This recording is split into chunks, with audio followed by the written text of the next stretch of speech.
sebelumnya mari kita sapa terlebih dahulu kepada yang terhormat Bapak Dr. Rahmadi Widiarto selaku Direktur Guru Pendidikan Dasar. Selamat siang Bapak.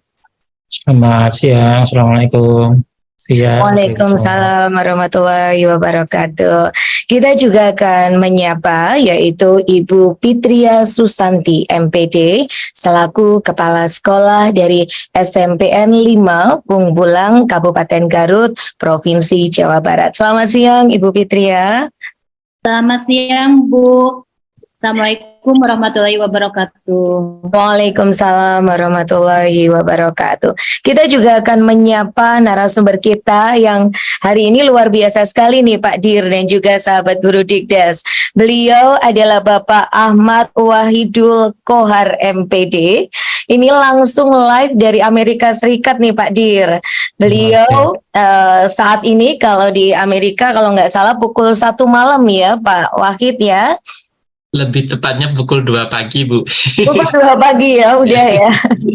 Baik, beliau selaku dosen dari Universitas Negeri Surabaya yang saat ini menempuh pendidikan S3 di Michigan State University. Tentunya sahabat guru Dikdas sudah tidak sabar seperti apa sih diskusi kita nantinya. Tentu kami juga menyapa sahabat guru Dikdas dan mengingatkan kembali terima kasih atas partisipasi dan juga inisiatifnya untuk bisa meningkatkan kompetensi secara mandiri melalui webinar numerasi siang hari ini, baik yang sudah tergabung dalam Zoom meeting kita siang hari ini maupun yang sudah tergabung dalam kanal YouTube Guru Dikdas Kemendikbud Aristek.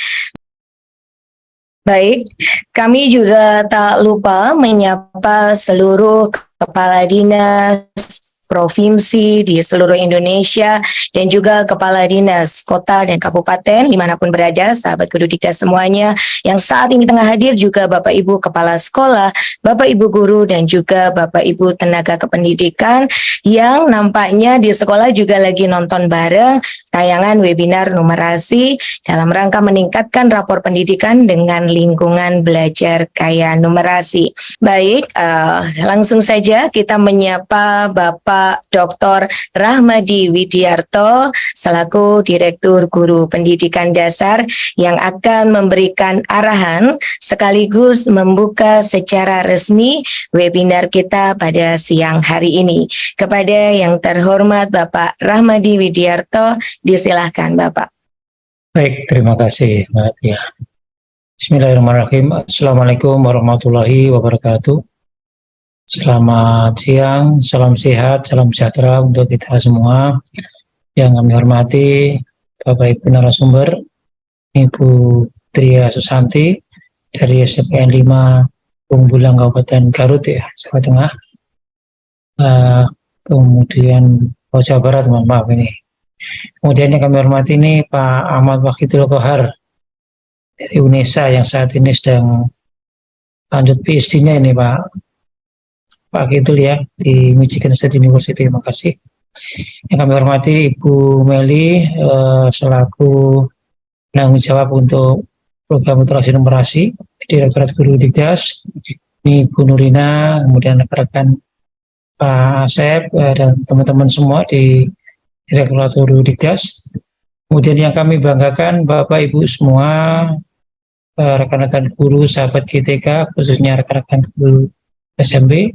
Dan tak lupa pula yang kami hormati Bapak Ibu rekan-rekan dari Dinas Pendidikan baik di kabupaten kota maupun provinsi, Bapak Ibu Kepala Dinas maupun rekan-rekan Dabit yang ada di lingkungan Dinas Pendidikan kabupaten kota yang secara bersama-sama melalui virtual hadir pada kesempatan webinar numerasi pada siang kali ini.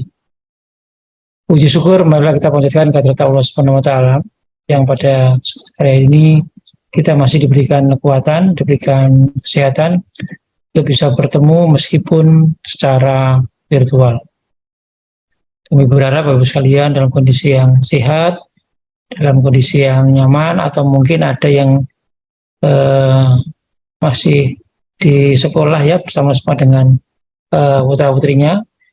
Mudah-mudahan nanti bisa mengikuti webinar series ini dengan serius dengan seksama, dan tentunya Bapak Ibu bisa menyelesaikannya, kemudian mendapatkan ilmu, mendapatkan manfaat dari kegiatan webinar numerasi kali ini.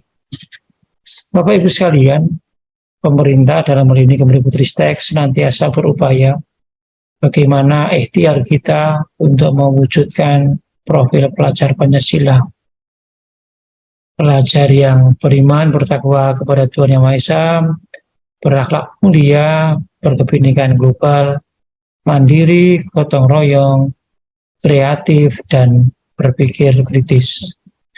Saya menyebut yang terakhir tadi, berpikir kritis, tentunya ini tidak lepas dari bagaimana membangun pola pikir anak-anak kita, baik melalui literasi dan khususnya numerasi yang pada siang hari ini kita angkat. Kebijakan kementerian dalam hal ini Kemdikbudristek melalui Merdeka Belajar, Bapak Ibu mungkin masih ingat gitu ya, di Merdeka Belajar yang pertama antara lain terkait dengan bagaimana ujian nasional diganti dengan asesmen nasional. Di asesmen nasional itu, Ibu sekalian, ada asesmen kompetensi minimal, yaitu literasi, numerasi, dan penguatan karakter. Nah, di numerasi ini, Bapak sekalian, kalau kita mencoba melihat bagaimana skor PISA kita gitu ya, program international post assessment di 77 negara kita masih di bagian bawah gitu ya, 5 dari bawah. Ini juga kita lihat di asesmen nasional di tahun 2021 dengan sampai dari 2022 kemarin, perubahan peningkatannya belum signifikan, khususnya di jenjang SMP untuk yang numerasi. Jenjang yang lain sudah cukup signifikan gitu, tetapi untuk yang di SMP untuk numerasi ini baru ada kenaikan sekitar 3,79 persen poin. Ini tentunya perlu ikhtiar kita bersama. Dari 36,84% pada tahun 2021 meningkat menjadi 40,63%. Kita cukup concern tentunya bagaimana ini bisa kita akselerasi dengan kemampuan numerasi anak-anak kita. Perlu diketahui, perlu dicatat Bapak sekalian bahwa numerasi di sini tentunya tidak sepenuhnya bagaimana tentang angka-angka, hal-hal yang sifatnya abstrak numerik. Justru kita ingin memastikan pemahaman Bapak sekalian bagaimana konsep-konsep yang ada di matematik, bagaimana tentang definisi yang kemudian kita turunkan dalam praktek kehidupan sehari-hari. Bahkan kita menyebutnya adalah cross interdisciplinary subject. Jadi tidak hanya matematika saja, tetapi di bidang pelajaran IPA misalkan, di pelajaran IPS, di pelajaran bahasa Inggris misalkan, ada unsur numeriknya. Dan ini yang harus perlu kita pahami Bapak sekalian. Tidak hanya tugasnya guru matematika gitu ya, Bu Fitria Susanti gitu ya, ini Pak Wahidul ya. Tetapi sebenarnya kalau kita kaji literasi, numerasi itu hampir di setiap aspek kehidupan kita itu ada numerasinya. Kita mau tidur, ini jam berapa ini sekarang misalkan begitu ya. Ataupun bangun tidur gitu ya, itu ada aspek numerasinya. Nah, pemahaman kita bagaimana numerasi ini dengan proses yang mengarah kepada higher order thinking skill, inilah yang harus kita bangun. Tentunya kita juga tidak lepas dari bagaimana kita membangun lingkungan belajar anak-anak kita. Bagaimana lingkungan ekosistem yang terbangun itu bisa mensupport dukungan terhadap kemampuan keterampilan dasar numerik. Kebijakan belajar yang lain, Bapak sekalian, ada yang namanya rapor pendidikan. Ini adalah potret bagaimana profil sekolah, bagaimana profil dari pemerintah daerah sebagai akumulatif dari bagaimana sekolah-sekolah yang ada. Ini juga kita lihat di sana. Bagaimana keterampilan untuk kompetensi literasinya, numerasinya, bahkan penguatan karakter. Melalui webinar ini Bapak sekalian yang diinisiasi dari rekan-rekan kami di Direktorat Guru Dikdas, bagaimana kita bisa meningkatkan rapor pendidikan melalui lingkungan belajar yang kaya, yang diperkuat, didukung dengan kemampuan komunikasi yang ada. Ini yang kami harapkan nanti melalui para narasumber yang hadir di sini. Ini Ibu Fitria Susanti dari SMPN 5 Bumbulang Kabupaten Garut Jawa Barat, kemudian juga Pak Ahmad Wahidul Qahar ini yang masih luar biasa ini, masih menimba ilmu di Michigan University. Saya kira akan mendorong, memotivasi Bapak Ibu sekalian dalam membangun lingkungan belajar yang kaya numerasi dan bisa mengakselerasi, bisa meningkatkan rapor pendidikan. Bapak Ibu sekalian, kami berharap Bapak Ibu bisa mengambil manfaat, bisa mengambil pembelajarannya, lesson-nya seperti apa, dan jangan lupa mohon untuk bisa didiseminasikan, bisa ditularkan kepada rekan-rekan guru yang lain. Kalau yang di sini silakan ya, yang secara langsung melalui webinar Zoom kali ini, bisa juga dengan YouTube. Tetapi pada kesempatan yang lain di Bapak sekalian, saya kira bahan-bahan ide-ide yang ada di sini nanti perlu ditumbuh kembangkan di komunitas belajar Bapak Ibu sekalian. Bapak Ibu bisa berdiskusi dengan rekan-rekan guru yang lain. Tadi kan saya katakan cross interdisciplinary subject, bukan hanya untuk rekan-rekan guru matematika, tapi mapel-mapel yang terkait, mapel-mapel yang lain bisa berdiskusi, bisa mengelaborasi bagaimana untuk bisa memperkaya lingkungan belajar yang dengan numerasi ini, dan tentunya bagaimana mengintegrasikannya nanti dalam pembelajaran. Dan kita punya, kalau rekan-rekan di Bapak sekalian yang sudah saya kira sudah banyak ini yang mengimplementasikan kurikulum Merdeka, bagaimana dengan profil proyek penguatan profil pelajar Pancasila, itu juga bisa dielaborasi lebih jauh di sana. Mudah-mudahan anak-anak kita, mudah-mudahan siswa-siswi kita bisa lebih meningkat, tentunya dengan asesmen nasional bisa lebih signifikan begitu capaiannya. Dan Bapak Ibu juga bisa memanfaatkan ya sumber-sumber belajar yang kami sediakan di Direktorat Guru Dikdas. Ada beberapa bahan, modul, dan juga video-video menarik, termasuk di platform Merdeka Mengajar, bagaimana praktek baik dari numerasi ini Bapak Ibu bisa dikembangkan. Saya kira demikian yang bisa kami sampaikan sebagai pengantar ini, Pak Pia. Sekali lagi kami mengucapkan terima kasih ini kepada Bu Fitria Susanti, kemudian Pak Wahidul Qahar, kemudian Bu Nurina, dan Bu Meli, dan teman-teman semua yang telah menyiapkan segala sesuatunya untuk pelaksanaan suksesnya kegiatan webinar numerasi ini. Dan dengan seizin Bapak Ibu sekalian, dan senantiasa kita mohon bimbingan petunjuk dari Tuhan Yang Maha Esa, maka kegiatan webinar numerasi yang mengangkat tema meningkatkan rapor pendidikan dengan lingkungan belajar kaya numerasi dengan membaca basmalah. Bismillahirrahmanirrahim. Secara ini saya nyatakan dibuka. Selamat mengikuti webinar Bapak Ibu sekalian. Silakan nanti bisa ditanyakan begitu ya dengan narasumber, dan mudah-mudahan ikhtiar kita ini, spirit belajar kita ini bisa dinilai sebagai ibadah, sebagai bentuk kontribusi kita bersama-sama mencerdaskan anak bangsa. Terima kasih. Ada kurang lebihnya mohon maaf. Assalamualaikum warahmatullahi wabarakatuh.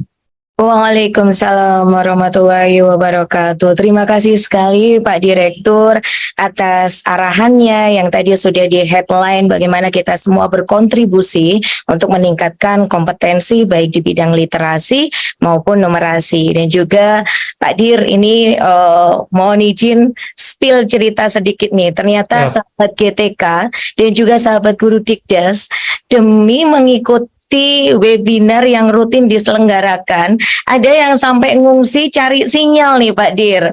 Jadi sampai ke balai desa bersama-sama, dan ini luar biasa sekali. Sepertinya memang harus diposting ya upaya Ibu Bapak ketika akan mengikuti webinar yang diselenggarakan khususnya oleh guru Dikdas ini, untuk nanti difoto behind the scene-nya ya Pak Dir ya, kemudian di mention atau di upload di medsos. Jangan lupa mention medsosnya Ditjen GTK dan juga mungkin Kemendikbudristek, dan khususnya untuk medsosnya Guru Dikdas. Dan saat ini Guru Dikdas juga sudah punya akun TikTok ya Pak Rahmadi, di mana informasi-informasi yang terkini dari Guru Dikdas sudah tersampaikan melalui platform-platform media sosial.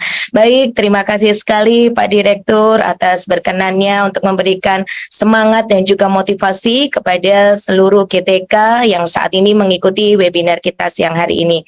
Kepada yang terhormat Pak Direktur berkenan untuk melanjutkan agenda berikutnya. Terima kasih Pak Dir. Terima kasih. Ya, baik Bu.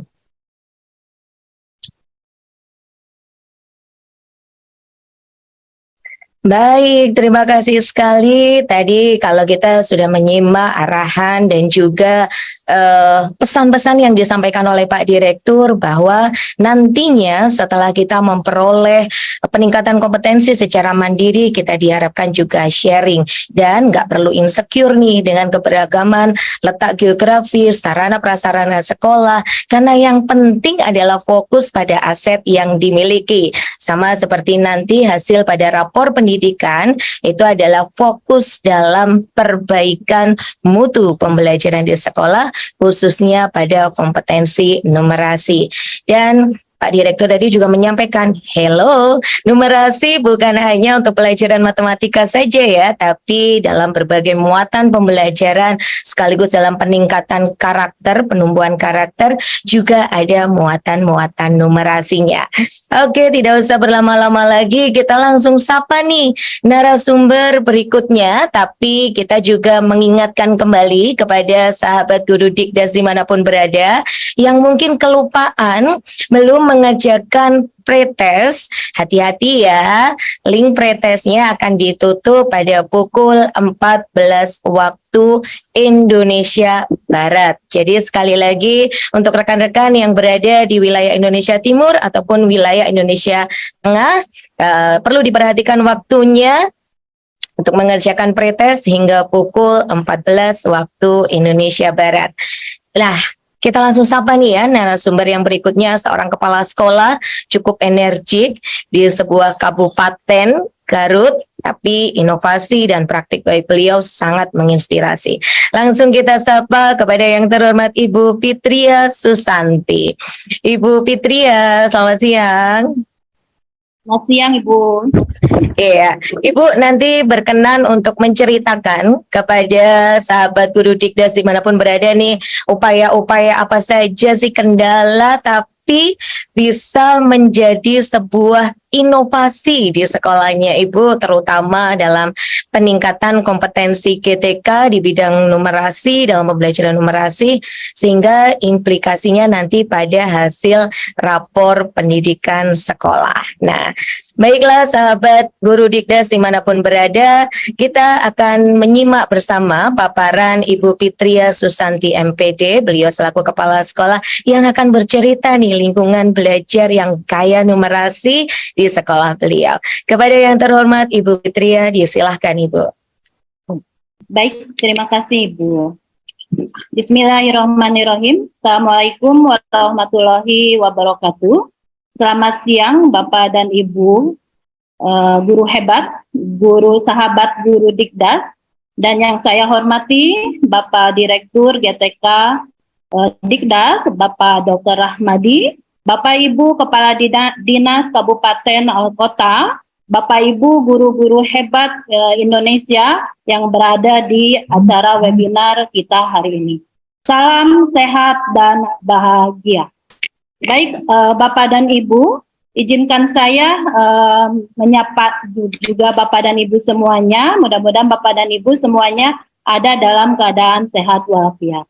Bapak dan Ibu, Izinkan saya untuk berpantun ya Bapak dan Ibu. Ayo kita bermain layang-layang sambil membuat diagonal agar semakin disayang. Mari kita saling mengenal. Baik Bapak dan Ibu. Ya Bu. Cakep Bu pantunnya. Ya, terima kasih Ibu. Saya kira apa ya. Oke. Baik Bapak dan Ibu, tadi yang disampaikan oleh Ibu Moderator, saya adalah Fitria Susanti, Kepala Sekolah SMP 5 Bung Bulang, Kabupaten Garut. Saya juga merupakan guru penggerak angkatan pertama, pengajar praktek, juga saya terakhir kemarin mendapatkan beasiswa non-gelar dari Monash University Australia, termasuk juga dari GTK Dikdas, LPDP tentang numerasi. Dan juga Bapak dan Ibu, saya juga berkesempatan diberikan kesempatan oleh GTK Dikdas juga. Dulu kami pernah bergabung membuat buku Bunga Rampai Med City Map ya pada tahun 2022, dan bukunya ini sudah udah rilis. Dan Bapak dan Ibu, saya juga pernah mengikuti STEM di tingkat Asia yang diadakan oleh Seakim waktu itu di Jogja. Baik Bapak dan Ibu, saya juga akan berpantun kembali ya, Ibu Moderator, izinkan saya berpantun. Gunung Gedogan ditutupi awan, terlihat berseri di musim semi. Mohon izin saya paparkan praktek baik numerasi kami. Oke, next. Oke, ini keadaan sekolah saya Bapak dan Ibu. Saya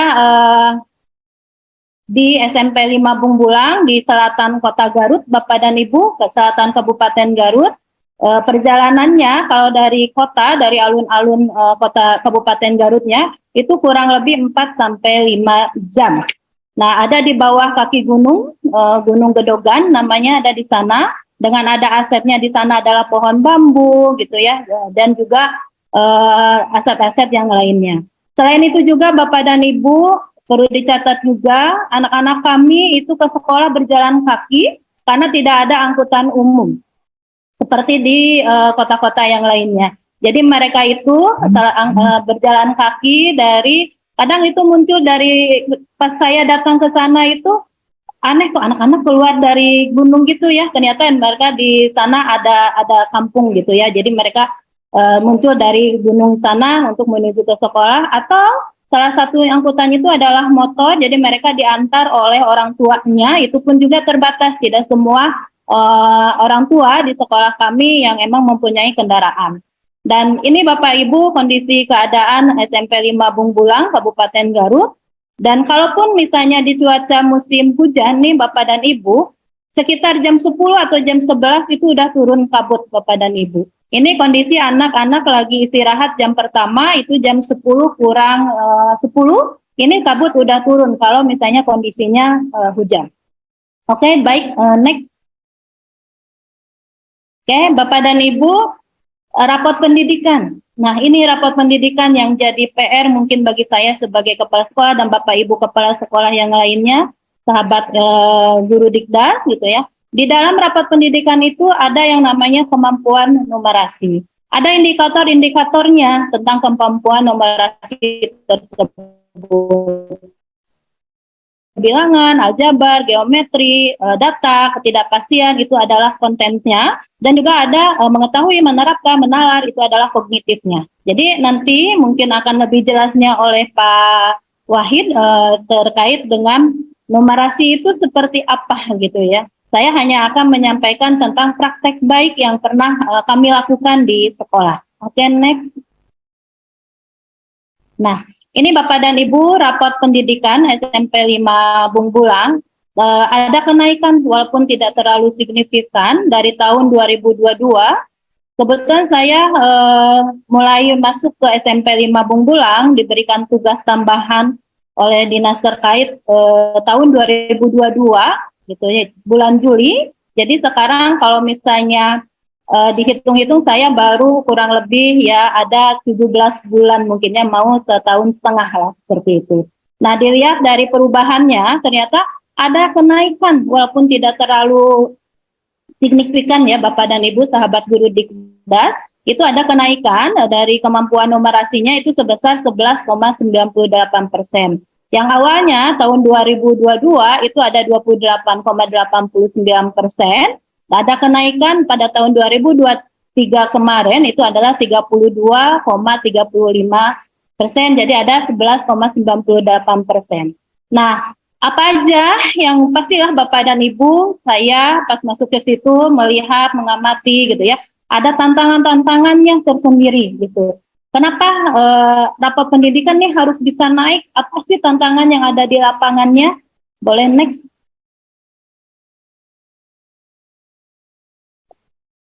Oke. Nah, ini tantangan yang dihadapi oleh sekolah.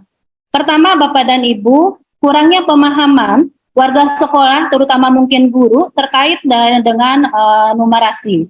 Terus, di sini juga Bapak dan Ibu, kemampuan numerasi itu tanggung jawab siapa? Para sekolah kah, guru kah, atau itu harus tanggung jawab siapa gitu ya, seperti itu. Dan juga kapan sih numerasi itu harus diajarkan ke siswa? Apakah waktu pembelajaran atau waktu istirahat atau bagaimana gitu kan, seperti itu. Dan nih betul tadi kata Pak Dir, kata Pak Direktur, numerasi itu bukan hanya di mata pelajaran matematika saja ya Bapak dan Ibu, tetapi bagaimana sih numerasi itu bisa terintegrasi, bisa tertanam di seluruh mata pelajaran yang ada di sekolah. Dan yang jelas Bapak dan Ibu, ini yang jadi PR juga ya bagi kami, mungkin terutama guru matematika, itu gimana sih pemahaman konsep matematikanya yang masih rendah, juga budaya membacanya juga yang memang masih rendah. Oke, next. Nah, upaya-upaya apa aja sih yang emang dilakukan oleh sekolah supaya rapat pendidikan, terutama berkaitan dengan kemampuan numerasinya itu meningkat? Yang pertama, Bapak Ibu, yang saya lakukan adalah analisis rapat pendidikan terlebih dahulu. Apa sih yang emang perlu jadi prioritas untuk peningkatan ke depannya? Setelah itu, buat perencanaan dan buat program sekolah. Apa yang emang harus dilakukan? Nah, di sini buat perencanaannya itu karena kita berbasis data, datanya itu adalah data dari rapot pendidikan. Dan program sekolahnya juga itu juga yang emang nanti akan dimasukkan ke dalam ARKAS supaya nanti ada integrasinya seperti itu. Nah, sebelum itu semua, Bapak dan Ibu, kami warga sekolah gitu ya, buat kesepakatan apa saja yang jadi prioritas untuk dilakukan sekolah dalam upaya meningkatkan numerasinya. Selain dari pengembangan diri di dalam numerasi, misalnya melalui PMM-nya, diklatnya atau BIMTEK-nya, juga Bapak dan Ibu juga sahabat guru Dikdas di sini saya lakukan identifikasi dulu masalah, terus dianalisis, baru perencanaan, dan biasanya di setiap kegiatan itu pasti ada refleksi untuk perbaikan selanjutnya. Dan juga ini ada integrasi, ada kolaborasi, ya seluruh mata pelajaran. Bukan hanya matematika saja, baik itu di sekolah ataupun di dalam kehidupan sehari-hari. Nah, dan juga itu ada implementasi numerasi di dalam pembelajaran itu bagaimana. Dan juga Bapak dan Ibu, warga sekolah terutama guru, itu harus bisa mengupgrade dirinya sendiri untuk pengembangan dan peningkatan baik itu metode, strategi, gitu ya, inovasi-inovasi pembelajaran, supaya kemampuan numerasi peserta didik yang ada di sekolah itu bisa meningkat dan hasil rapor pendidikannya juga mengalami peningkatan. Oke, next. Nah, Bapak dan Ibu, ini salah satu pendukung program sekolah numerasi, gitu ya, yang mendukung terhadap numerasi. Ada apel Apatisa, apel pagi 3 bahasa, ada AKPUS, aksi pungut sampah, ada Jubar, Jumat Berkah.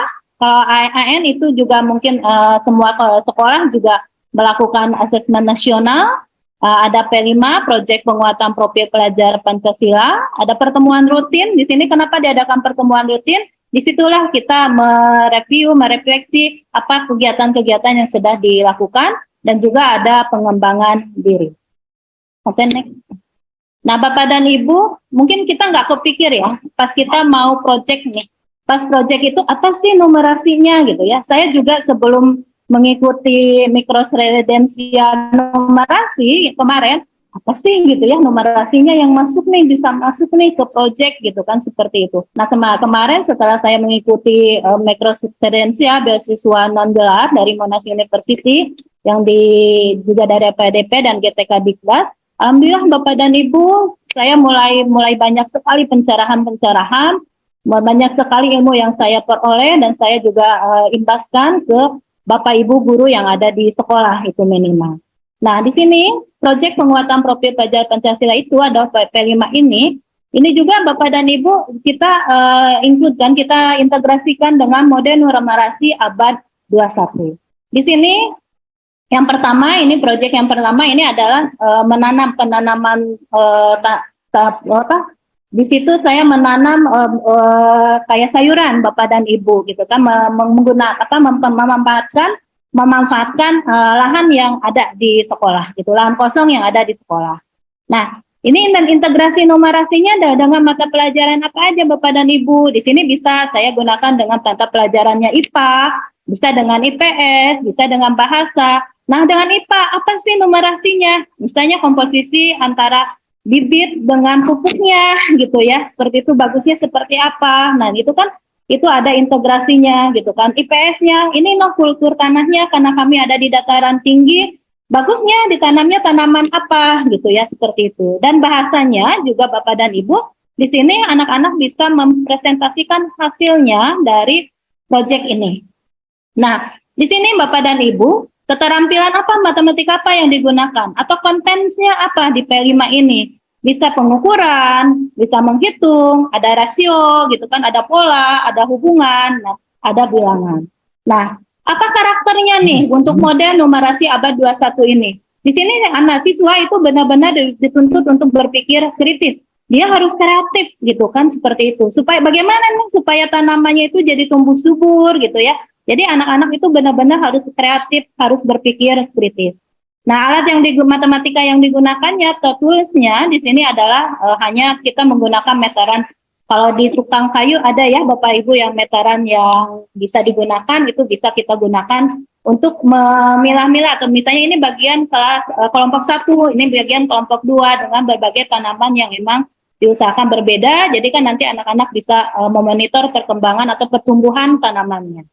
Nah, narasinya di sini adalah personal karena ini menyangkut ke pribadi, ke sekolah, dan saintifik. Karena saintifik di sini kita menggunakan teknologi walaupun masih yang sederhana. Oke, next. Ya, ini Bapak dan Ibu, yang proyek yang berikutnya adalah memanfaatkan aset yang ada di sekolah. Karena di lingkungan sekolah itu ada pohon bambu, Bapak dan Ibu, jadi saya menggunakan asetnya dari bambu, kita membuat kerajinan bambu. Nah, di situ ada proses memberi warna, itu kolaborasi dengan mata pelajaran SBK gitu kan, seperti itu. Jadi anak-anak bisa bagaimana caranya menggambar, bagaimana caranya mewarnai supaya jadi menarik gitu kan, seperti itu. Jadi di sini ada integrasi dengan kolaborasi dengan mata pelajaran SBK, bahasa, PKN malahan Bapak dan Ibu, IPA dan TIK. Nah, kenapa TIK dilibatkan? Karena anak-anak sudah membuat video mulai dari awal sampai akhir pengerjaan mereka, dan nanti juga di situ Bapak dan Ibu untuk memotivasi anak supaya anak lebih kreatif, anak lebih berpikir kritis gitu kan, seperti itu jadi videonya itu jadi dilombakan mana video yang terbaik. Nah, di situ juga anak-anak mulai dari bahannya apa yang digunakan, alat-alat apa yang digunakan gitu kan, termasuk ukurannya, bendanya, bangunnya apa yang dibuat, yaitu juga apa yang bisa dipresentasikan oleh anak-anak. Nah, keterampilan matematikanya apa sih yang bisa kita gunakan di proyek kerajinan bambu ini? Yaitu bisa pola, hubungan, pengukuran, bangun ruang, Bapak dan Ibu, termasuk mungkin di dalamnya ada bilangan. Konteks numerasinya yaitu tetap Bapak dan Ibu kita masih personal dan saintifik. Alat matematikanya atau toolsnya adalah meteran, ada penggaris, dan kita bisa anak-anak itu menggunakan tabel untuk mengukur, misalnya kalau gelas, kalau tingginya, diameternya, nanti volumenya, air yang bisa masuknya itu berapa. Nah, jadi anak-anak sampai ke sana Bapak dan Ibu. Oke, nanti juga ini ada proses pengukurannya gitu kan, terus juga kita ada diskusi dan sharing. Saya bertanya ke siswa ini apa guna kamu membuat ini bagaimana gitu kan? Apa yang digunakannya? Terus ukurannya bagaimana? Itu benar-benar kita ada komunikasi dengan siswa. Oke, next. Oke, ini juga sama, ini yang masih yang kerajinan bambu, Bapak dan Ibu. Ini ada proses pembuatan produk. Nah, pas proses pembuatan produk itu benar-benar dilibatkan penanggung jawabnya gitu ya, karena proyek itu ada PJ-nya, ada penanggung jawab proyek untuk masing-masing. Karena kita menggunakan benda-benda yang emang kalau anak-anak kan kadang khawatirnya menggunakannya kurang pas, jadi kurang baik. Terus ada panen hasil karya. Nah, di sini Bapak dan Ibu di pas panen hasil karya, kami mengundang orang tua. Jadi anak-anak pas presentasi di hadapan orang tua, mereka anak-anak presentasi mulai dari yang dari awal buatan produk, bahan-bahannya, gitu kan, dan segala macamnya itu mereka mempresentasikannya di depan kami dan orang tua. Dan ini salah satu produk kerajinan bambu yang memang dihasilkan oleh siswa ini sebagiannya. Oke, next. Nah, Bapak dan Ibu, awalnya saya nggak kepikiran pas pagi 3 bahasa, numerasinya apa ya yang bisa masuk gitu kan di sana. Ternyata Bapak dan Ibu ini bisa kita kolaborasi dengan guru PAI dan bahasa.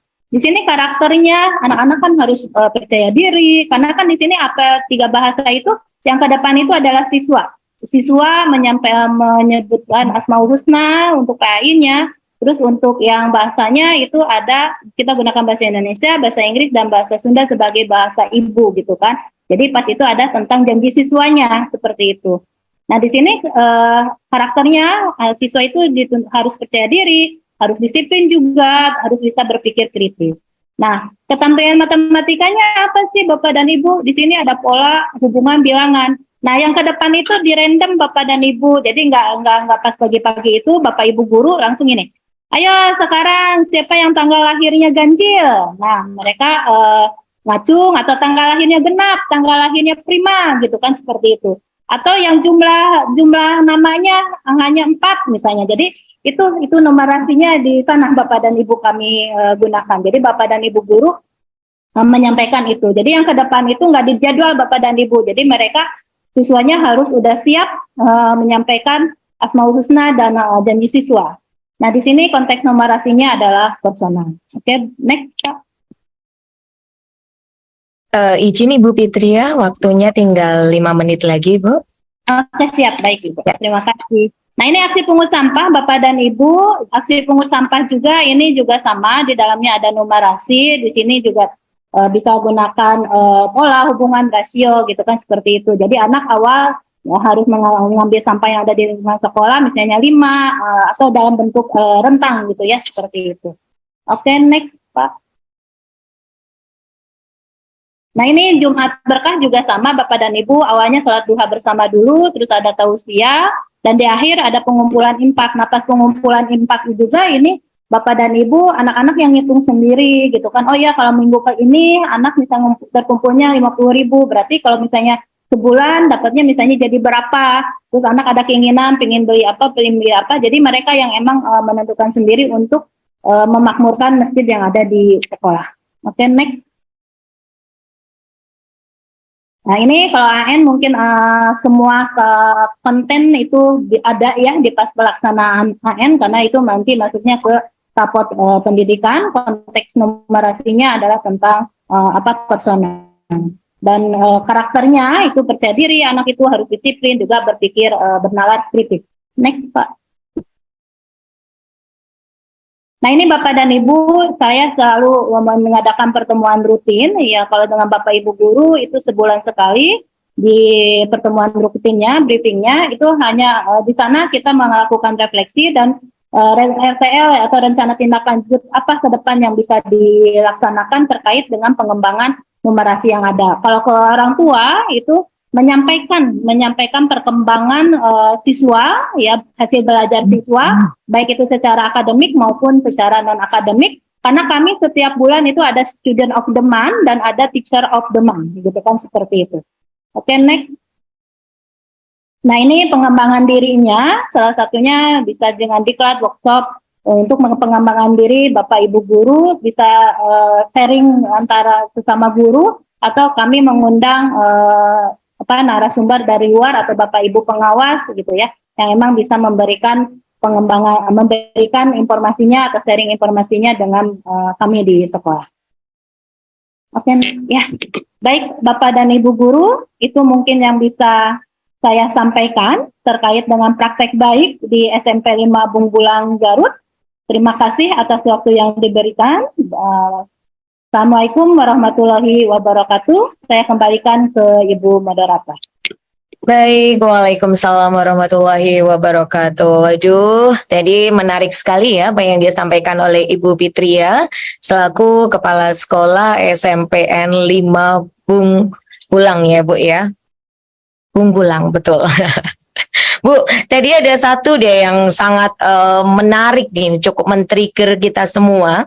Dan juga mungkin sahabat guru Dikdas yang saat ini masih menyimak dengan seksama paparan dari Ibu Fitria Susanti. Ibu tadi menyampaikan ada PR ya, ada pertemuan rutin. Nah, kalau mungkin nih yang lain biasanya kalau ada pertemuan rutin, baik itu di ruang khusus ataupun di ruang guru ya Ibu ya, biasanya dari kepala sekolah tuh suka nagihnya cuman administratif nih. Mana nih udah disusun belum modul ajarnya? Mana nih administrasinya udah disiapkan belum? Nah, tapi kalau Bu Fitria nih beda nih. Jadi beliau justru melakukan refleksi pembelajaran pada periode tertentu, bahkan ketika ada guru yang melakukan inovasi-inovasi pembelajaran di kelasnya, tadi ada guru of the month, jadi nggak harus nunggu of the year nih setahun, tapi of the month. Wah, menarik sekali ya Bu Fitria. Ini juga banyak sekali sahabat guru Dikdas, sahabat GTK, sahabat Dikbud yang sudah bertanya. Kami ingatkan sekali lagi bagi peserta webinar yang saat ini ingin melayangkan pertanyaan kepada kedua narasumber hebat kita siang hari ini, silakan untuk menuliskan di link tanya jawab atau di kolom Q&A yang sudah tersedia. Jangan lupa menyebutkan nama dan juga instansinya. Dan kami juga mengingatkan kembali bagi para peserta yang saat ini tergabung dalam kanal YouTube Guru Dikdas Kemendikbudristek, silakan untuk link pretest, link posttest maupun link presensi dan juga link materi dari kedua narasumber kita sudah tertaut dalam deskripsi YouTube channel kami. Silakan nanti untuk dicek.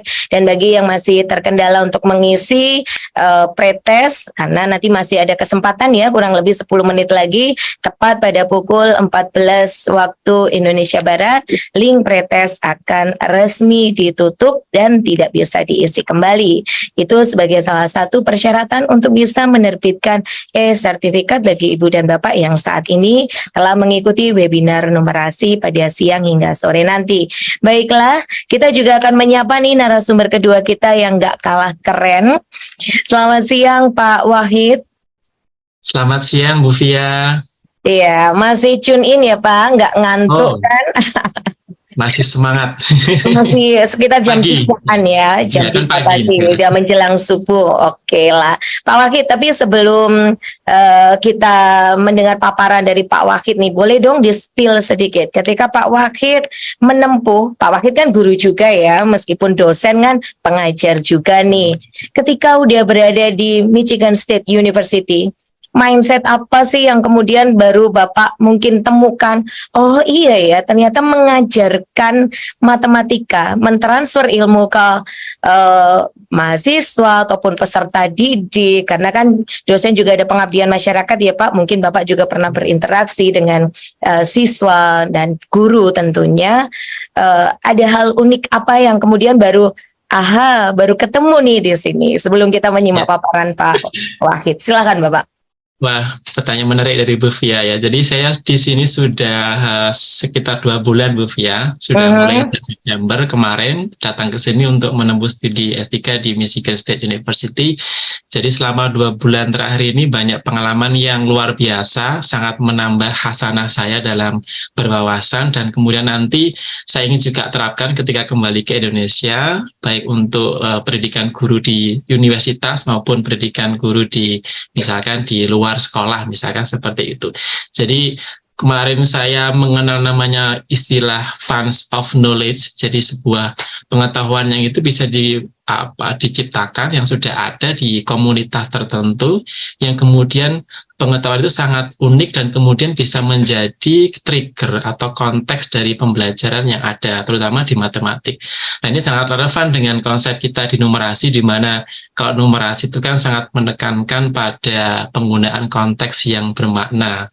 Jadi saya Oke. sangat tune in dengan kegiatan belajar di sini. Dan juga yang kedua itu adalah kita selalu belajar dengan menggunakan case-based study. Jadi artinya kita selalu diberikan sebuah situasi yang memang itu terjadi di dunia nyata, kita diskusikan secara bersama-sama, kita gunakan teori dan argumentasi yang kemudian bisa menjadi wawasan baru ketika saya keluar dari kelas. Kira-kira begitu, Bu Iya. Fia.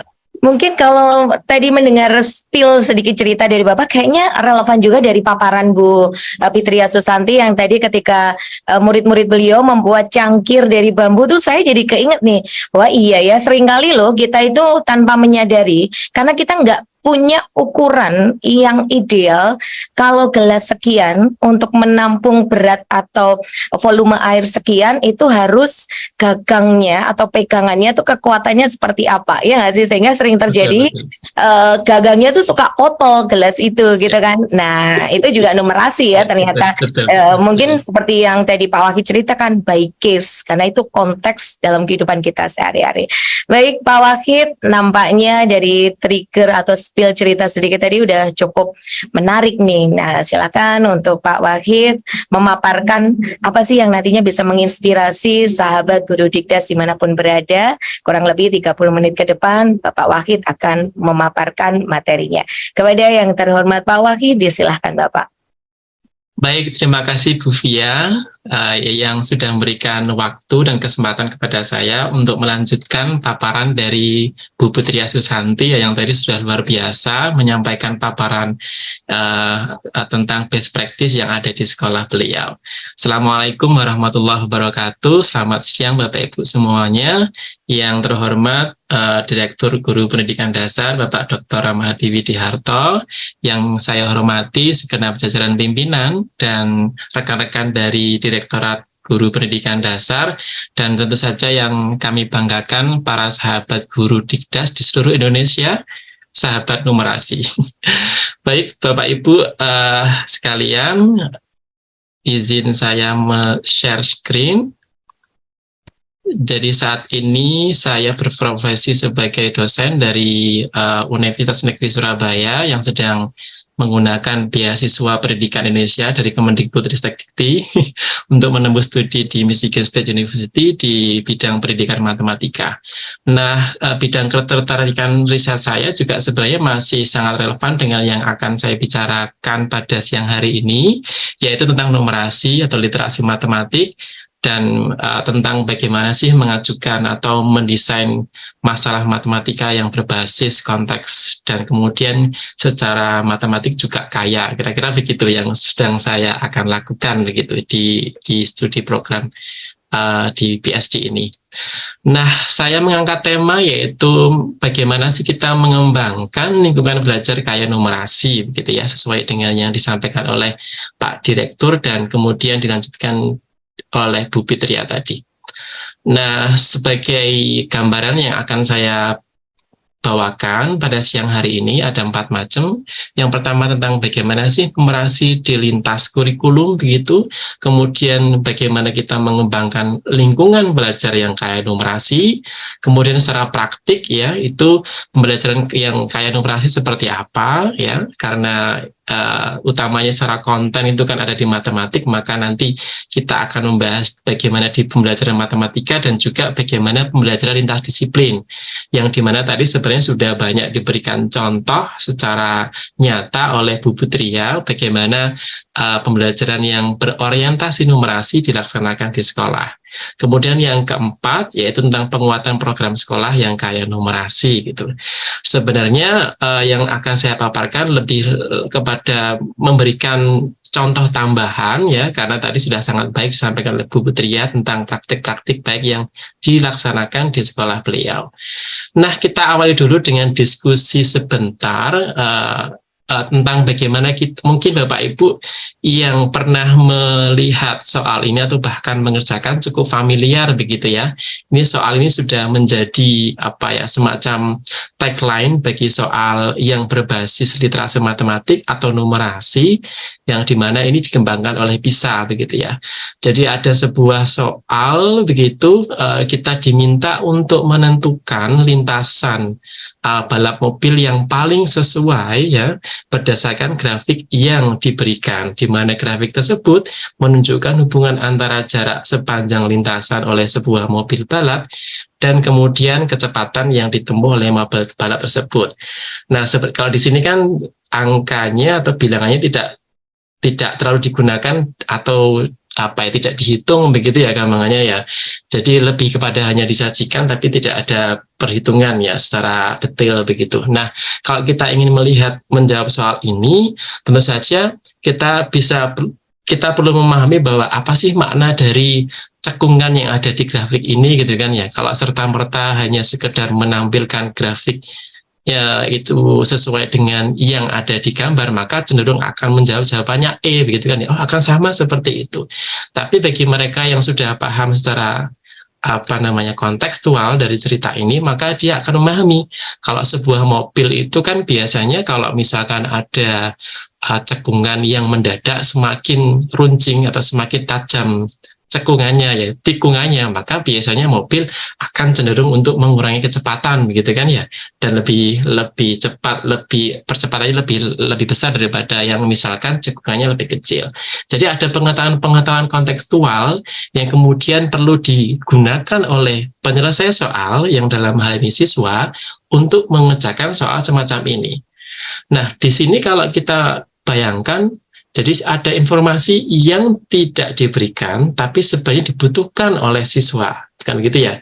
Di mana mereka harus bisa memberikan asumsi bahwa, oh, kalau ternyata cekungannya itu semakin tajam, maka akan misalkan kecepatannya akan dikurangi lebih banyak, gitu kan, kira-kira begitu. Nah, bayangkan saja kalau misalkan ini hanya dibebankan pada satu pelajaran yang single, katakanlah matematika, maka tentu saja ini akan cukup berat, gitu kan ya. Kalau ini tidak diberikan misalkan konteks semacam ini diberikan di mata pelajaran lain, katakanlah sains, ya, fisika, IPA, atau bahkan mungkin biologi dan sebagainya, maka ini akan menjadi sebuah kesulitan tersendiri ya bagi siswa untuk menyelesaikannya. Maka di sini peran dari pengetahuan kontekstual ya itu sangat digunakan, sangat didukung oleh pembelajaran di luar dari matematik. Maka kalau kita ingat definisi dari numerasi yang kita gunakan, bahwa di dalam bernumerasi itu siswa perlu bernalar secara matematik ya, kemudian merumuskan, menggunakan dan menafsirkan matematik. Selalu masalahnya itu berasal dari konteksnya, konteks dunia nyata, kemudian bagaimana konteks itu diterjemahkan ke dalam matematika, entah itu simbol, persamaan, ya, dan sebagainya, kemudian hasilnya itu ditafsirkan kembali ke dalam dunia nyata. Apakah masuk akal atau tidak, begitu kan ya? Kira-kira begitu.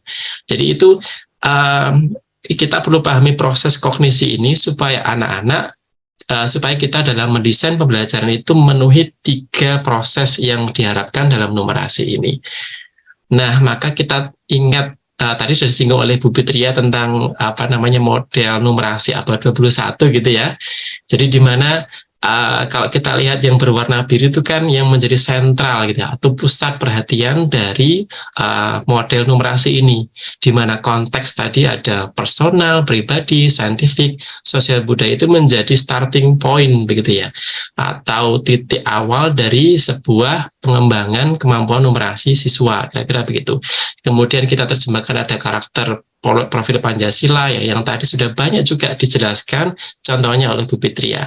Dan kemudian di mana model numerasi ini juga kita ingat perlu adanya representasi yang beragam, yang memungkinkan siswa untuk memberikan berbagai macam cara, kira-kira begitu. Sehingga mathematical knowledge-nya juga dibangun ya. Ada problem solving, kemampuan estimasi, kemudian pemahaman konsep, dan sebagainya.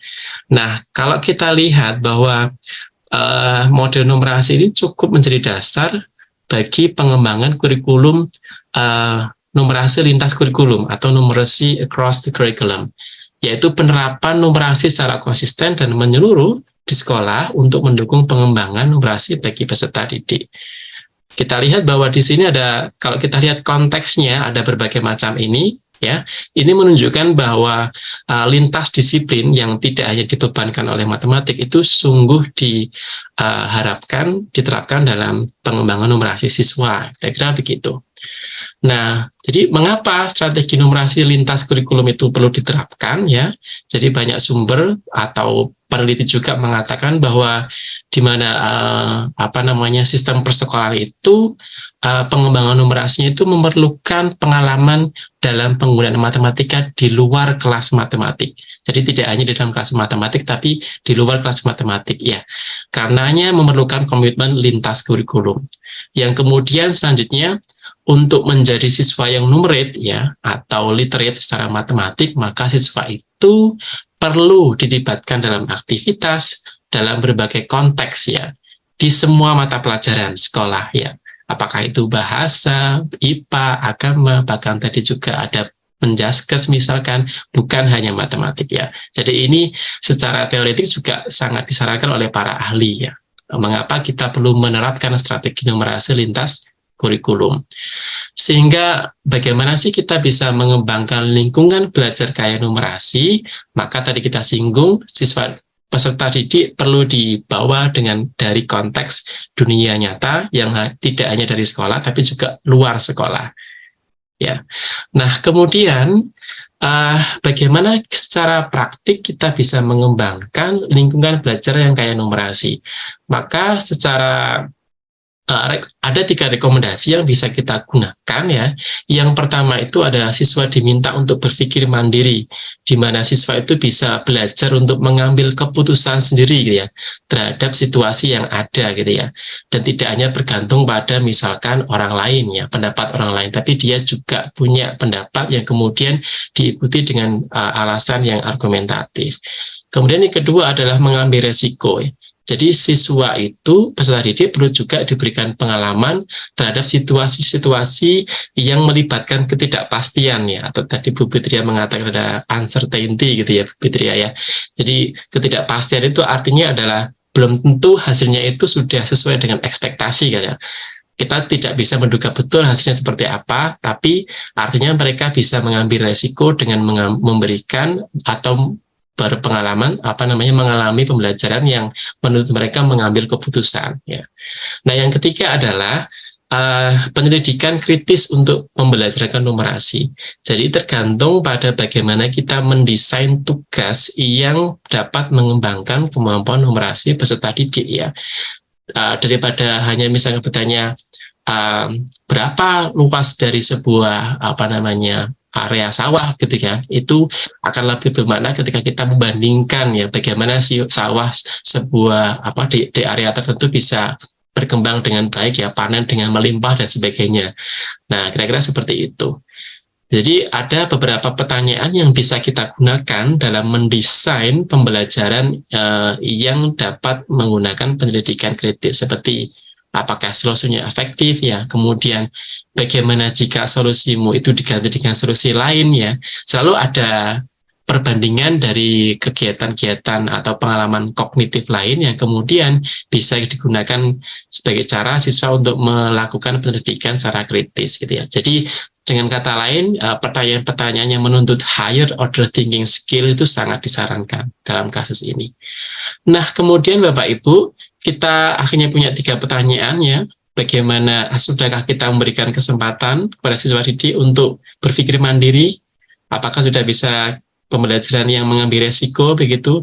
Apakah kemudian juga kita sudah memberikan pengalaman penyelidikan kritis untuk membelajarkan numerasi? Nah, ini sangat tergantung pada critical awareness atau kesadaran secara kritis kita dalam membelajarkan matematika dan lintas disiplin di sekolah kita. Nah, kemudian saya akan ke topik yang kedua ya. Kalau tadi kan sebelum ke lintas disiplin, kita ke matematika dulu ya, karena kita bisa berargumen bahwa secara konten ya, matematika adalah yang paling bertanggung jawab ya. Artinya bagaimana mengembangkan konten tentang kemampuan aljabar, kemampuan bilangan ya, kemudian spasial dan sebagainya, itu kan tanggung jawabnya utamanya di matematik ya, bisa secara konten. Maka di pembelajaran matematik itu sebenarnya untuk mengembangkan kemampuan numerasi itu sangat amat ya, saya bilang mungkin agak hiperbolik, tergantung pada tugas matematika yang kita berikan. Bagaimanapun desain pembelajarannya itu, entah itu active learning, kooperatif, kolaboratif, dan sebagainya, tetapi ketika tugas matematika yang kita berikan tidak cukup mendorong siswa untuk mengembangkan kemampuan numerasi, maka tentu saja akan tidak terlalu bermakna begitu ya bagi siswa. Maka tugas yang perlu kita ingat dalam mengembangkan numerasi itu adalah 2 ya. Jadi kaya secara matematis, kemudian secara kontekstual, realistik ya, secara kontekstual. Artinya kalau secara matematik itu ya higher thinking ya, ada koneksi ide matematik ya, banyak solusi, representasi, kreativitas, kritis, kita paham semua itu. Kemudian yang kedua yang tidak kalah penting adalah konteksnya itu harus yang realistik gitu ya, harus masuk akal ya, kemudian alasannya bermakna ya, kemudian juga sangat disarankan juga koneksi interdisipliner ya, seperti ada dari sains dan sebagainya.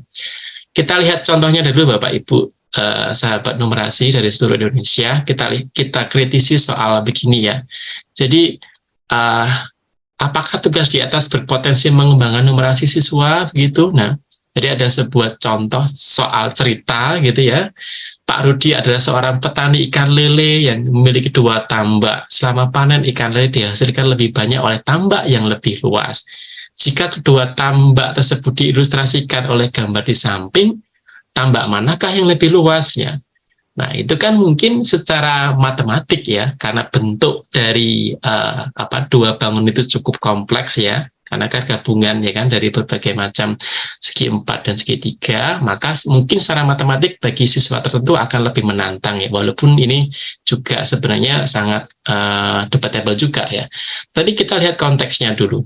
Kalau misalkan ceritanya Pak Rudi ini kita hapus gitu ya, yang dia ceritanya punya ikan lele, kemudian dia itu ada pertanyaan tetap membandingkan 2 luasan itu, apakah ceritanya Pak Rudi yang punya tambak itu dipakai begitu? Nah, mungkin kita bisa serentak menjawab tidak gitu kan ya. Artinya cerita tentang Pak Rudi punya kolam lele, panen dan sebagainya nggak dipakai oleh siswa, kemungkinan ya besar untuk menyelesaikan soal ini. Maka kita bisa berargumen bahwa soal ini konteksnya tidak cukup realistik ya, tidak berpotensi mengembangkan numerasi siswa, karena konteks yang dipunyai oleh siswa itu ya sama sekali mungkin tidak digunakan dalam menyelesaikan soal ini. Nah, kalau kita bandingkan 2 soal ini Bapak Ibu ya, ada 360 siswa akan pergi dengan menggunakan bus sekolah ya, setiap bus mampu menampung 48 siswa ya. Saya beri contoh yang sederhana soalnya ya. Kalau secara matematik kan mudah ya, dibagi aja gitu kan ya, 360 bagi 48 kan ketemu begitu ya. Tapi kalau kita bandingkan soal yang kedua dengan bilangan yang sama ya, sama-sama menggunakan 360 dan 48, tapi kita berikan situasi yang lebih otentik.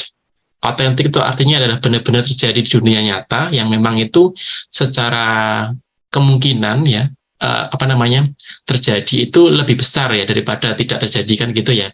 Jadi itu kan diberikan contoh gitu ya, diberikan catatan pemesanan, silahkan diisi. Nah, maka seperti itu terjadinya yang di dunia sehari-hari ya. Ketika kita ingin memesan sebuah bus, misalkan kan kita diberikan nota gitu kan atau data, justru ngisi gitu kan ya. Nah, dari sini kan ini situasinya lebih otentik. Maka siswa di sini akan lebih banyak memberikan pemahaman kontekstualnya ya yang dia dapatkan sebelumnya ke dalam penyelesaian soal ini. Kira-kira gitu. Kita lihat contohnya soal ini Bapak Ibu. Ya, kita ingat mungkin Mandalika gitu ya yang di Lombok ya. Kita luar biasa punya sirkuit ini.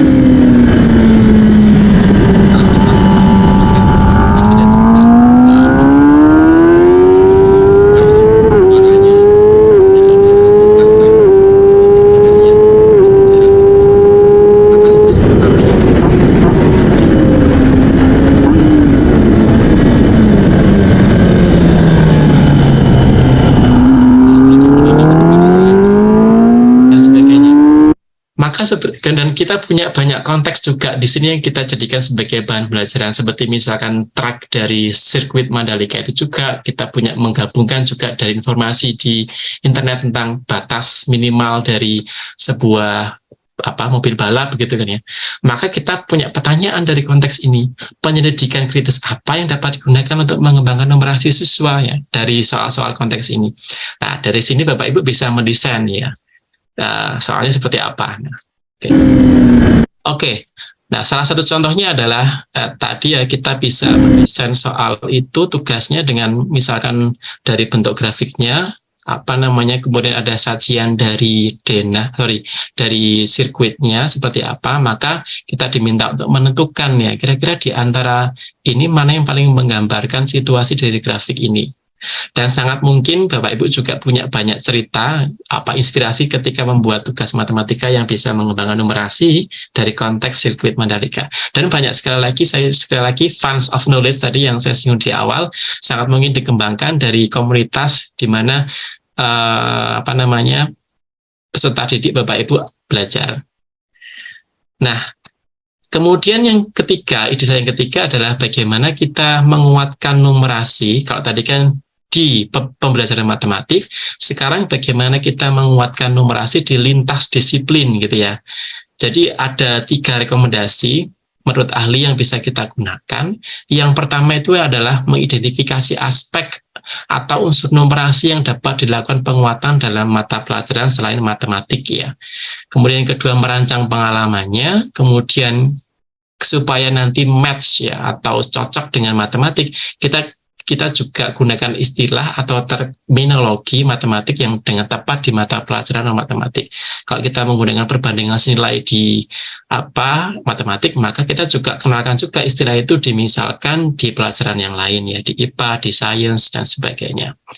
Jadi ini hanya beberapa contoh Bapak Ibu sahabat numerasi, contoh bagaimana kita mengembangkan desain pembelajaran di masing-masing IPA, PJOK, seni, bahasa, dan lain-lain yang dapat mengembangkan numerasi ya. Konten apa yang atau konteks apa yang bisa kita pakai ya. Contoh misalkan di di PJOK ya, di Penjaskes ya. Bagaimana kita bisa memberikan pemahaman tentang hubungan antara jarak, waktu, dan ruang untuk menganalisis prestasi siswa, prestasi fisik siswa gitu ya misalkan, atau mungkin IMT atau indeks massa tubuh ya, itu kan juga kaya dengan Bapak Ibu atau indeks massa tubuh itu kan hubungan antara tinggi dan kemudian berat badan dan kondisi ideal badan, itu kan jangan juga kaya akan konten matematik sekaligus juga konteksnya terkait dengan pendidikan jasmani dan kesehatan dan lain sebagainya. Di bahasa tadi sudah diberikan contoh oleh Bu Fitria tadi kan ya, dengan konteks Asmaul Husna tadi Bu Fitria ya, sangat menarik saya kira dan sebagainya. Nah, secara konseptual ya, jadi kita itu bisa berangkat dari sebuah tema Bapak Ibu. Kalau kita misalkan berangkat dari single disiplin mungkin dirasa susah ya, kita bisa berangkat dari tema. Kita tentukan tema dulu, yang kemudian terintegrasikan dari berbagai macam multidisiplin ya, multidisiplin yang kemudian saling satu sama lain terkait ya. Jadi yang sangat direkomendasikan adalah desain pembelajaran program sekolah berbasis multidisciplinary project. Tadi juga sudah disinggung di awal oleh Pak Dir ya, tentang menggunakan cross interdisciplinary subject dalam pembelajaran yang menguatkan numerasi begitu ya. Nah, kemudian caranya adalah yang pertama, pengetahuan konteksnya itu akan lebih kaya dari interdisciplinary ya, jadi dari berbagai macam pelajaran dan mata pelajaran yang terkait jika bukan masuk di CP-nya. Artinya adalah kalau Bapak Ibu misalkan CP tentang terkait dengan numerasi tidak diakomodasi oleh mata pelajaran yang Bapak Ibu ajar, misalnya di IPA, maka minimal ya pelajaran itu bisa menjadi konteks ya, konteks bagi belajar matematikanya untuk menguatkan numerasi. Kira-kira seperti itu caranya. Nah, ini contoh Bapak Ibu bagaimana desain pembelajaran yang bisa mengintegrasikan dari berbagai macam mata pelajaran yang bisa menguatkan numerasi. Jadi contoh dari lini masa peristiwa geologis ya atau historis ya, ada data gitu ya, peristiwa dalam juta tahun yang lalu ya, pembentukan bumi itu terjadi 4.600 juta tahun yang lalu gitu kan ya, bakteri pertama sekian tahun yang lalu, manusia pertama itu 2 juta tahun yang lalu ya, yang itu kan jarak antara satu dan yang lain itu kan cukup besar gitu kan ya. Kemudian Anda diminta untuk kalau Anda punya 1 meter gitu ya, buatlah lini masa ditempelkan ke dinding gitu kan, peristiwa-peristiwa tersebut, geologis tersebut dengan menempatkan nama peristiwanya di masing-masing dan waktu terjadinya di apa namanya tali yang Anda tuliskan, Anda tempel di papan tulis misalkan gitu ya. Maka kan sebenarnya jarak relatif antara misalkan kepunahan dinosaurus dan manusia pertama itu kan cukup besar ya, maka sebenarnya secara matematik kan dia juga perlu namanya estimasi gitu ya, pengukuran gitu kan ya. Oh, kalau duanya segini, kalau misalkan saya punya 1 meter dengan total ada 4.600, 3.500, 505, maka sebenarnya saya perlu memberikan jarak berapa ya masing-masingnya. Itu kan sebenarnya kita sedang berpikir secara proporsional gitu ya, atau perbandingan rasio kita pakai di sini. Nah, kalau kita kaitkan dengan profil pelajar desain model numerasi ini, maka sebenarnya sangat relevan ya, di mana representasi diwakili ya oleh tali misalkan tadi, kemudian oleh atau mungkin garis bilangan yang dia buat secara abstrak ya, dan sebagainya. Kemudian konteksnya jelas, di sini adalah konteks geologis yang mungkin dibelajarkan di pelajaran IPS ya, atau geografi, atau bahkan mungkin di IPA gitu kan ya, dan tentu saja ada estimasi dan sebagainya. Nah, Bapak Ibu, dengan konten yang sama sebenarnya itu bisa ditransfer ke konteks yang berbeda. Contoh dengan pelajaran sejarah di IPS gitu kan ya, ada bilangan yang menunjukkan peristiwa masing-masing tahun gitu ya. Ini misalkan Jakarta dalam lini masa gitu ya, perkembangannya. Ini juga bisa dengan konten yang sama dibuat tugas yang mirip dengan membuat lini masa untuk peristiwa geologis. Jadi sebenarnya di sini Bapak Ibu bisa transferable knowledge antara guru matematika misalkan, guru IPS dan guru sejarah katakanlah begitu ya, atau guru IPA. Nah, contoh lain Bapak Ibu, tadi kan kita mengatakan bisa berangkat dari tema gitu ya yang terpusat. Saya kira dengan tema rumah hemat energi contoh itu bisa kita gunakan untuk mengintegrasikan STEM based learning gitu ya. Kalau kita lihat kan secara konten ya, ini kan terkait dengan misalkan kalau di matematik numerasinya itu adalah estimasi gitu ya, atau mungkin operasi bilangan dan sebagainya. Tetapi konteks yang bermakna yang bisa dipakai adalah ketika kita mengembangkan konsep hemat energi untuk rumah, maka kan konteksnya itu bisa berasal dari IPA terutama ya, tentang bagaimana pencahayaan yang bagus, sirkulasi udaranya ya, pemanfaatan lahan ya, dan sebagainya. Ini aspek-aspek yang mungkin bisa diturunkan sendiri atau digali oleh siswa melalui penyelidikan kritis tadi ya, misalkan dari sumber internet, dari sumber ahli dan sebagainya. Nah, jadi kemudian ini anak-anak atau peserta didik bisa juga melihat bagaimana sih membuat konsep atau desain rumah yang hemat energi begitu, maka IPA-nya dipakai gitu kan ya, ilmu IPA-nya. Oh, bahwa kalau yang untuk membuat ventilasi yang bagus, ada istilah cross ventilation ya, di mana ketika ada udara yang masuk maka dia perlu ada tempat juga minimal satu ya untuk aliran udara yang keluar ya. Itu kan ada konsep secara IPA yang dipakai sebagai konteks dalam pembelajaran numerasi ini ya. Nah, maka desain-desain seperti bagaimana membuat, dan jadi tugasnya bisa macam-macam. Kalau project base misalkan denah rumah, maket rumah ya, kemudian laporan desain rumah energi dan presentasi hasil karya. Dan ini sangat tergantung kreativitas Bapak Ibu semuanya. Jadi seperti pendidikan kritis apa yang bisa dipakai untuk mengembangkan numerasi siswa, maka sebenarnya contoh-contohnya banyak ya, tentang bagaimana misalkan berapa besar daya atau dalam watt setiap perabot elektronik yang ditempatkan di rancangan denahmu supaya hemat energi ya. Kemudian misalkan bagaimana menerapkan konsep hemat energi yang kamu peroleh ke dalam denah rumah yang kamu rancang ya. Jadi pendidikan kritis semacam ini saya kira akan sangat berkontribusi terhadap pengembangan numerasi siswa. Nah, yang terakhir yang ingin saya sampaikan adalah bagaimana kita menguatkan ya program sekolah berorientasi untuk pengembangan numerasi siswa. Tadi contoh sudah sangat banyak dan saya juga sangat merasa terinspirasi di contoh-contoh yang disampaikan Bu Fitria. Di sini saya hanya menyampaikan tambahannya saja.